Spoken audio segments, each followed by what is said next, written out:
friends, today we will read page number 39 of chapter 5. The food we eat. Let us we will do start. Our first topic, changing food habits.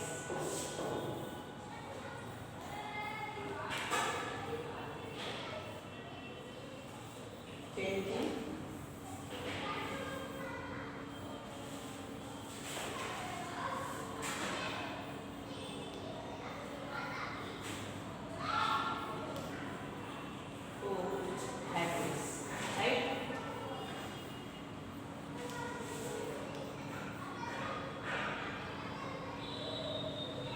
भोजन की आदतों में बदलाव.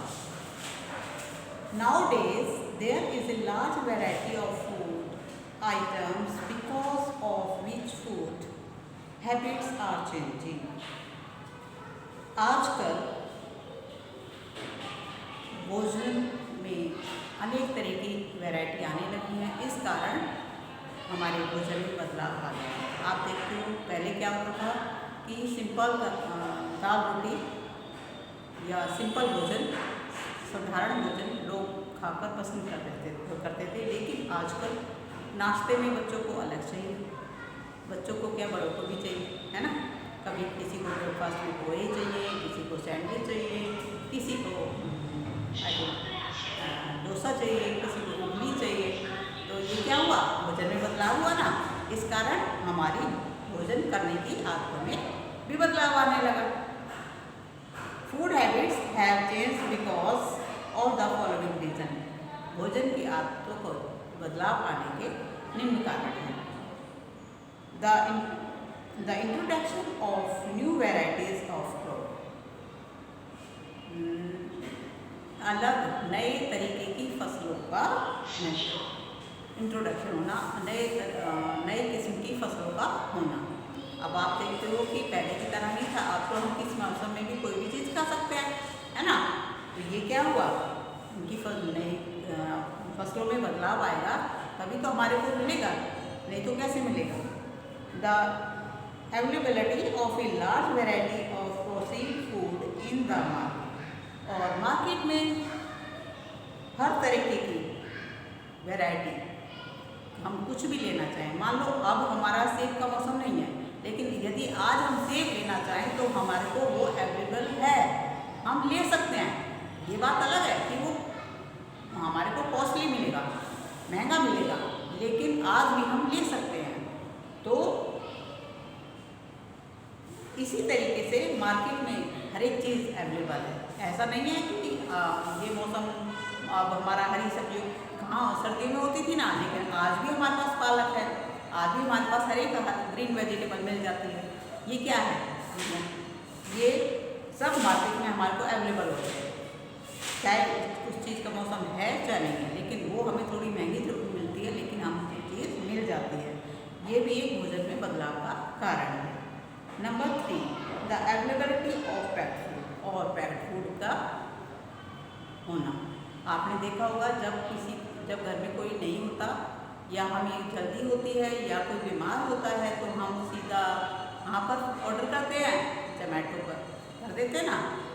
वो हमारे को भोजन अवेलेबल हो जाता है पैक करके, है ना. और इसके अलावा हमने चाहे हम घर में अचार है और मुरब्बे है, चाहे ये हम ना बनाएं, लेकिन हमें वो पैकेट में अवेलेबल मार्केट से हो जाता है. Number 4, the preference among people junk food item like pizza, noodles, burgers, etc. और आजकल के जो लोग हैं वो जंक फूड को ज़्यादा प्रेफर देने लगे हैं. जैसे कि चाउमीन है, बर्गर है, पिज़्ज़ा है. ये आजकल की जनरेशन जो है ज़्यादा लाइक करती है, ज़्यादा खाती है, जो हमारे स्वास्थ्य के लिए हानिकारक है. ये बेटा हमारे स्वास्थ्य के लिए अच्छी नहीं है. हमको ये कम खाना चाहिए. कभी मन कर गया महीने 2 महीने 3 महीने 4 महीने में एक बार, वो भी आपकी जीभ की स्वाद के लिए थोड़ा सा, है ना. और ये जो डेली खाते हैं उनका स्वास्थ्य बिल्कुल भी अच्छा नहीं रहता है. जो बच्चों की ग्रोथिंग एज होती है उसमें भी प्रॉब्लम आती है। आजकल आप देखते हो छोटे छोटे बच्चों के चश्मे लग जाते हैं, उनकी ग्रोथ नहीं होती है, उनके हेल्थ नहीं बन पाती। उसका मेन कारण क्या है? क्या है बच्चों? फूड हैबिट्स आर चेंजिंग, भोजन में बदलाव आना। अब हमारा नेक्स्ट टॉपिक है फूड स्टोरेज। फूड स्टोरेज,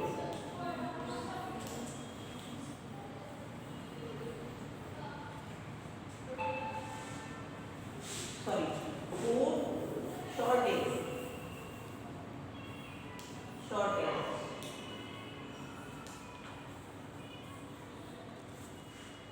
भोजन का अभाव।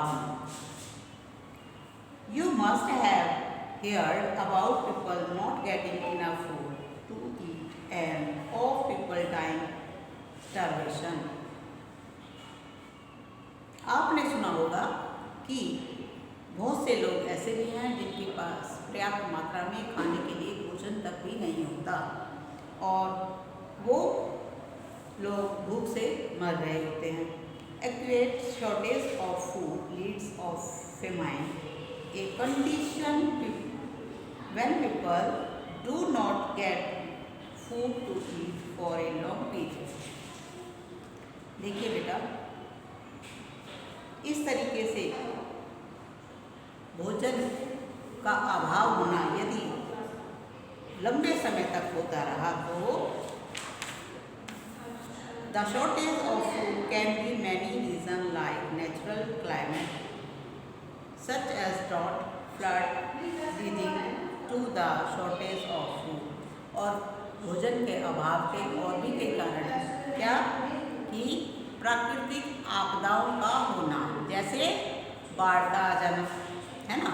जब बाढ़ आ जाएगी तो हमारी फसल अच्छी नहीं होगी तो हमारे तक अनाज भी उस मतलब अधिक मात्रा में नहीं पहुंच पाएगा। तो क्या होगा? जो अनाज होगा वो महंगा होगा, जो रिच फैमिली होंगी वो उसको खरीद लेंगे, जो गरीब तबके के लोग होंगे उनको भी अनाज खरीदने में प्रॉब्लम आएगी, है ना। तो क्या होगा? भोजन का अभाव होगा। इसी तरीके से भूखमरी, ड्रॉट होता है बेटा, सूखा पड़ना। बारिश बिल्कुल नहीं आएगी तो क्या होगा? सूखा पड़ेगा, और सूखा पड़ेगा तो क्या होगा? फसल नहीं होगी तो क्या होगा? हमारे खाने के लिए अनाज, फल, सब्जी नहीं मिलेगी। तो ये भी एक फूड शॉर्टेज का कारण हुआ है। Leading to the shortage of food gets spoiled when it is not stored properly. Leading to the shortage of food gets spoiled, यदि हम भोजन को सही ढंग से, या चाहे वो खाने बना हुआ भोजन है चाहे वो बिना बना हुआ भोजन है, मान लो गेहूँ है हमने ले लिए और उसको हमने सही ढंग से उसको केयर नहीं किया, सही ढंग से हमने उसमें दवाई डालकर नहीं रखेंगे तो वो भी खराब हो जाएगा। ऐसे घर में भोजन है, किचन में मम्मी खाना बनाती है, यदि उसको सही ढंग से नहीं रखेंगी, है ना, तो वो भी खराब हो सकता है। सब्जी लेते हैं हम लोग, सब्जी को मार्केट से लेकर हम उसको फ्रिज में सही तरीके से नहीं रखेंगे तो वो भी खराब हो जाएगी। यदि इसी तरीके से यदि हम भोजन के सही ढंग से नहीं रखेंगे तो hence it again leads to its shortage, तो दोबारा से ऐसे ही भोजन का अभाव होगा। Another reason why people do not get enough food to eat is poverty. और इस तरीके से और भी अनेक कारण हैं भोजन का अभाव होने के। यदि इस तरीके से होते रहे तो देश की, यदि हमारे पास खाने के लिए भोजन नहीं होगा तो हम सही ढंग से कमा नहीं पाएंगे, हमारा शरीर भी स्वस्थ नहीं होगा तो हम सही ढंग से कमा नहीं पाएंगे, है ना। और क्या होगा कि देश में जब अभी आपने देखा कि अभी ये जो बीमारी आई, लॉकडाउन हुआ, लोगों के काम बंद हो गए, तो ये क्या है? जब आर्थिक स्थिति खराब होती है बेटा तो घर की स्थिति भी उसी के अकॉर्डिंग खराब होती है, और जैसे घर की स्थिति खराब होती है तो वैसे ही उसी के अकॉर्डिंग देश की स्थिति भी खराब होती है। तो ऐसा है, मेरा कहने का तात्पर्य ये है कि हमें भोजन की कदर करनी चाहिए, हमें भोजन को वेस्ट नहीं करना चाहिए। जो बचा हुआ हमें जब शादी ब्याह में पार्टी में तुम लोग जाते हो तो आप प्लेट में उतना ही भोजन डालिए जितनी कि हमें रिक्वायर्ड है ना, चाहे हम दोबारा ले लें। कई लोग क्या करते हैं, शादी ब्याह में जाते हैं, प्लेट भर भर कर रख लेते हैं और फिर उनको नहीं खाते और वो डस्टबिन में जाता है, तो क्या हुआ, ये भोजन का वेस्ट होना हुआ ना, व्यर्थ गया ना हमारा भोजन। कभी भी भोजन को हमें व्यर्थ नहीं करना है, चाहे वो शादी ब्याह है, चाहे आपका घर है। घर में भी आपने जितना भोजन करना है, जितनी चीज़ खानी है उतनी ही प्लेट में डालिए, उतना ही खाइए। ठीक है आपको? ओके स्टूडेंट्स, तो आज से आप प्रण कीजिए कि हम, चाहे वो अपना घर है, चाहे वो किसी का घर, शादी ब्याह पार्टी में हम जाएंगे, हम भोजन को व्यर्थ नहीं करेंगे। हम उतना ही अपनी प्लेट में डालेंगे जितना हमें खाना है और अपने घर के सदस्यों को भी ऐसा करने के लिए मोटिवेट करेंगे। Okay students, thank you, have a nice day, bye.